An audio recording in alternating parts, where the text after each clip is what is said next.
O concurso da Companhia Nacional de Abastecimento oferece salários de até mais de R$8.000. As inscrições podem ser feitas até 15 de maio no site do Instituto Consulpan, organizador da seleção. Há cargos para assistente e analista. As remunerações chegam a R$ 8.140, mais benefícios como seguro de vida, auxílio escola e transporte. A taxa de inscrição para o cargo de assistente custa R$ 50 e para o de analista R$ 80. É possível se inscrever para as duas oportunidades, desde que a prova seja realizada na mesma cidade. São 403 vagas para os níveis médio, técnico e superior em todo o Brasil. Os selecionados serão contratados pelo regime da Consolidação das Leis do Trabalho. São 34 vagas para assistente, com salário de perto de R$ 3.500 e o restante para analista em várias especialidades, como administração, ciências contábeis, economia e direito. Neste caso, a remuneração chega a R$ 8.140. A prova objetiva está marcada para 13 de julho em todas as capitais do país. Da Rádio 2, Fabiola Altran. O Supremo Tribunal Federal aceitou a denúncia da Procuradoria-Geral da República contra o segundo núcleo acusado de tentativa de golpe de Estado no Brasil, ocorrido no dia 8 de janeiro de 2023. O grupo seria responsável pela execução de ações ilegais contra a democracia. Com o acolhimento da ação, será aberto processo criminal contra 6 pessoas. Em março, o Supremo já havia acatado a denúncia contra o ex-presidente Jair Bolsonaro e outros 7 réus do núcleo acusado de comandar o golpe de Estado.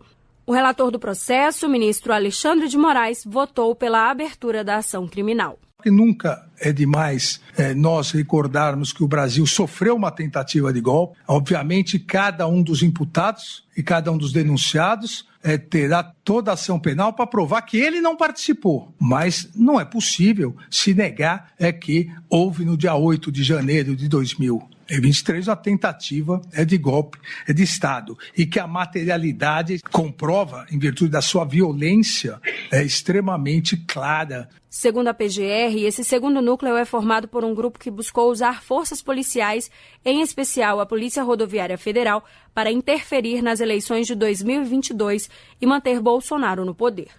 A denúncia contra o ex-diretor da PRF, Silvinei Vasques, os delegados da Polícia Federal Marília Ferreira de Alencar e Fernando de Souza Oliveira. Esses 2 últimos tinham cargos no Ministério da Justiça e na Secretaria de Segurança do DF e eram comandados por Anderson Torres, ex-ministro de Bolsonaro. Felipe Martins, ex-assessor da Presidência da República no governo passado, é mais um que se tornou réu por participar ativamente da confecção de um decreto que poderia ser usado para derrubar o regime democrático brasileiro e manter o ex-presidente no poder. Já os militares da reserva, General Mário Fernandes e Coronel Marcelo Costa Câmara, eram responsáveis pela execução do plano Punhal Verde-Amarelo.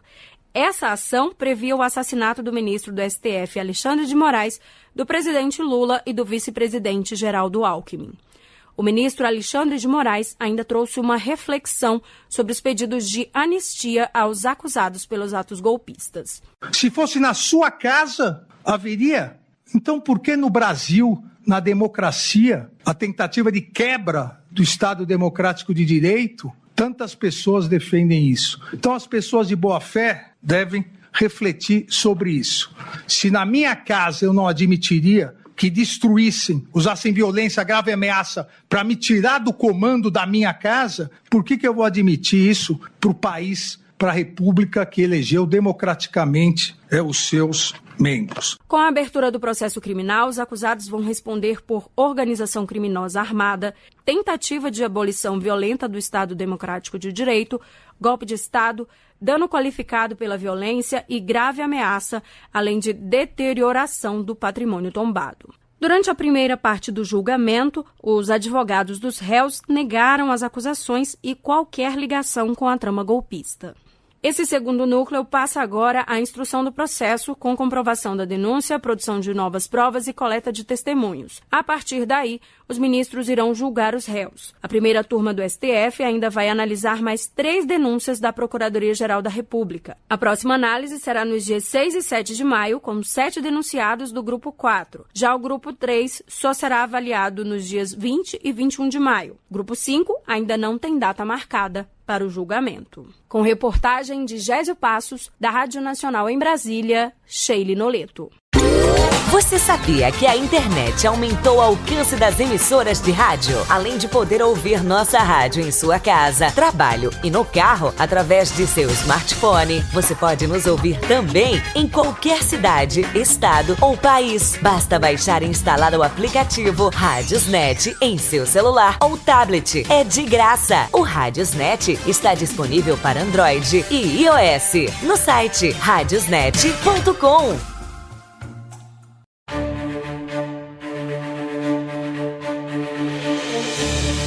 Pessoas com mais de 50 anos que utilizam smartphone apresentam um risco menor de perda cognitiva.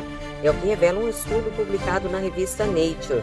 Ao contrário do que muitos especialistas dizem sobre o uso das tecnologias digitais, a pesquisa concluiu que elas são aliadas da memória e do raciocínio, por exemplo. Foram analisados mais de 136 estudos que tiveram a participação de mais de 400 mil adultos, acompanhados por uma média de 6 anos. Esse levantamento foi feito por neurocientistas da Universidade Baylor e da Escola Médica Dell da Universidade do Texas, em Austin, nos Estados Unidos. Os pesquisadores encontraram evidências de que o uso da tecnologia digital por pessoas com 50 anos ou mais está ligado a melhores resultados no envelhecimento cognitivo. Eles concluíram que a tecnologia digital disponibilizada pelo uso da internet em celulares e computadores está relacionada a um risco 58% menor de perda cognitiva. Uma das explicações é também que a tecnologia, por justamente manter as pessoas mais conectadas, ajuda a diminuir a solidão. Da Rádio 2, Fabiola Altran. O crime organizado está se tornando cada vez mais híbrido e capaz de se adaptar e evoluir na mesma velocidade do desenvolvimento de tecnologias baseadas em inteligência artificial, criptomoedas e metaverso, que já estão sendo utilizadas em atividades ilícitas em diversos países, inclusive no Brasil. A informação faz parte do recente estudo O Desafio do Crime Organizado Híbrido, elaborado pelo diretor do Centro de Pesquisas em Cybercrimes da Fondazione Magna Grecia, Antônio Nicaso. Os dados foram apresentados durante a 12ª edição da Semana Internacional da Fondazione Magna Grecia, que acontece até o próximo dia 24 de abril no Rio de Janeiro. O encontro tem como objetivo debater as oportunidades de cooperação entre a Itália e o Brasil no enfrentamento de crimes cibernéticos e no fortalecimento de setores estratégicos para os dois países, como segurança pública, defesa e segurança, turismo e imigração. Durante a conferência foram apresentadas evidências de que a tecnologia tem permitido uma atuação híbrida em atividades ilícitas, por meio de operações online e offline e de novos processos de recrutamento de pessoas pelas organizações criminosas. Um dos casos citados pelo estudo é uma investigação realizada em 2018 por policiais italianos que interceptaram conversas de um corretor associado a uma facção mafiosa. Nos diálogos, o investigado manifestou pesar pela recusa de traficantes de drogas brasileiros em aceitar pagamentos em Bitcoin. Desde o ano passado, os governos de Brasil e Itália têm intensificado os diálogos para colocar em prática um acordo de cooperação para combater o tráfico internacional de drogas. Da Rádio Nacional no Rio de Janeiro, Tatiana Alves. O Ministério dos Povos Indígenas articula uma série de ações para garantir a maior participação indígena na COP30, a Conferência das Nações Unidas sobre Mudança do Clima, que será realizada em Belém, no Pará, em novembro deste ano. Este foi um dos destaques da entrevista da ministra Sônia Guajajara nesta terça-feira ao programa A Voz do Brasil. Nós estamos trabalhando para que essa COP seja a maior e melhor em participação e protagonismo indígena. Já são vários os acordos internacionais, os tratados que reconhecem o conhecimento indígena como conhecimento científico para apoiar na redução das mudanças climáticas, né? Então, é importante que isso saia dos acordos e venha para a prática, né? Então, para isso, é importante abrir os espaços para os indígenas participarem e terem também esse direito de escuta direta.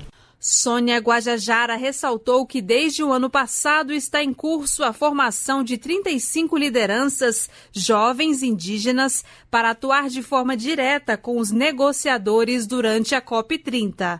Além disso, a ministra lembrou que o movimento indígena liderado pela APIB, Articulação dos Povos Indígenas do Brasil, prepara agendas para firmar parcerias durante o evento.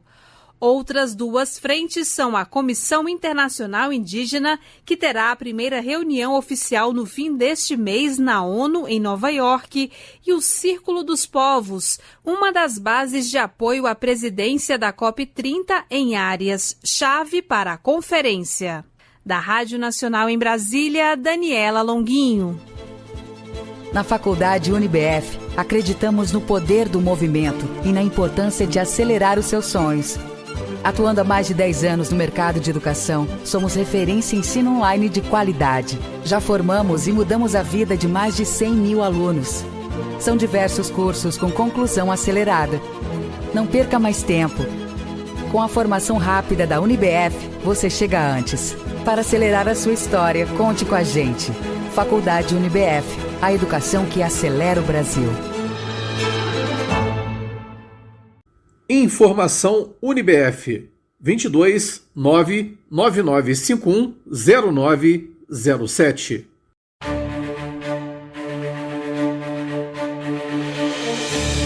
Banco Central projeta inflação de 5,57% para 2025, para chegar a esse número, que é menor que o da previsão anterior, de 6,65%. O órgão ouviu a opinião das principais instituições financeiras do país. Para o trabalhador entender melhor, quer dizer que, na média, quem gastava R$ 700 com a compra do mês passará a gastar R$ 739. Apesar da queda, assim como aconteceu em 2024, o país deve estourar a meta de inflação, que é de no máximo 4,5%, o que significa que o Banco Central terá que promover novas altas nos juros. Isso dificulta que pessoas e empresas peguem dinheiro emprestado para uma compra ou para ampliar o negócio, por exemplo, o que reduz o consumo e, pelo menos na teoria, ajuda a baixar os preços. A projeção de momento feita pelas instituições financeiras é que a taxa básica de juros do país, a Selic, hoje em 14,25%, feche o ano em 15%. Quanto ao crescimento da economia, o Banco Central revisou a projeção para cima e agora prevê que o Produto Interno Bruto, o PIB, vai avançar 2% neste ano. Da Rádio 2, Humberto Ferretti. A produção de vinho atingiu o menor nível em mais de 60 anos. Em 2024, a produção mundial de uma das bebidas mais consumidas no mundo caiu para 225 milhões e 800 mil hectolitros, uma medida de capacidade que equivale a 100 litros. 1 hectolitro corresponde a aproximadamente 133 garrafas de vinho. Então dá para falar em uma produção na casa de 30 bilhões de garrafas da bebida em 2024. Apesar do número, uma queda de quase 5% em relação a 2023 e o volume mais baixo das últimas 6 décadas, de acordo com dados da Organização Internacional da Vinha e do Vinho. A principal explicação para a queda foi o clima extremo. Chuvas intensas, geadas, seca e pragas afetaram as plantações. Fatores econômicos e a queda no consumo também contribuíram para a redução. Globalmente falando, o consumo de vinho em 2024 caiu ao menor nível desde 1961, com 214 milhões e 200 mil hectolitros consumidos, cerca de 28 bilhões e meio de garrafas, queda de 3,3% em relação ao ano anterior. Apesar da queda na produção e no consumo em 2024, o preço do vinho mantém tendência de alta. Segundo a Organização Internacional da Vinha e do Vinho, atualmente os consumidores pagam em média 30% a mais pelo vinho do que pagavam em 2019 e 2020. Da Rádio 2, Milena Abreu. Uma auditoria feita pelo Tribunal de Contas da União, o TCU, fez uma avaliação de como são medidos os impactos do uso dos recursos dos fundos constitucionais de financiamento na economia e na sociedade. Uma análise anterior mostrava que não existiam formas eficientes de medir os impactos dos recursos aplicados nesses fundos. Mesmo com a identificação de avanços, essa nova verificação já apontou problemas, mesmo sem ter concluído o ciclo de avaliação 2023-2024. De acordo com o TCU, até o momento, somente uma avaliação foi finalizada. Além disso, os produtos previstos para o ciclo 2023-2024 ainda não foram entregues. O documento também aponta que a revisão da Portaria Interministerial 4905 de 2022, que regula o processo de avaliação, está em andamento e pode trazer mudanças. A análise foi feita sobre o trabalho da Superintendência do Desenvolvimento do Nordeste, a SUDENE, da Superintendência do Desenvolvimento da Amazônia, a SUDAM, e da Superintendência do Desenvolvimento do Centro-Oeste, a SUDECO. Os recursos desses fundos são utilizados no desenvolvimento econômico e social dessas regiões. Os valores também são utilizados na execução de programas de financiamento aos setores produtivos. O TCU também fez avaliações sobre os Ministérios da Integração e do Desenvolvimento Regional e da Fazenda. Além disso, foram avaliados os bancos que administram os recursos, como o Banco do Nordeste, Banco da Amazônia e Banco do Brasil. Uma outra informação divulgada pelo Estadão revela que uma nova auditoria realizada pelo TCU identificou a prática de medidas consideradas fora do padrão na condução das contas públicas pelo governo Lula. Na prática, isso pode acarretar efeitos colaterais sobre a economia, como, por exemplo, a desvalorização da moeda nacional e aumento da inflação. Além disso, pode incorrer em aumento das taxas de juros e na saída de investidores do Brasil. Reportagem Marquesan Araújo. Reúna os amigos e a família e vá ao Bona Pizza. O funcionamento é de segunda a segunda até às 10 da noite. Localizado na praça de alimentação do Friburgo Shopping, o Bona Pizza oferece pizzas doces e salgadas, lanches rápidos, sucos e refrigerantes. Bona Pizza do Shopping da Praça. Telefone com WhatsApp 2523 3025. 2523 3025.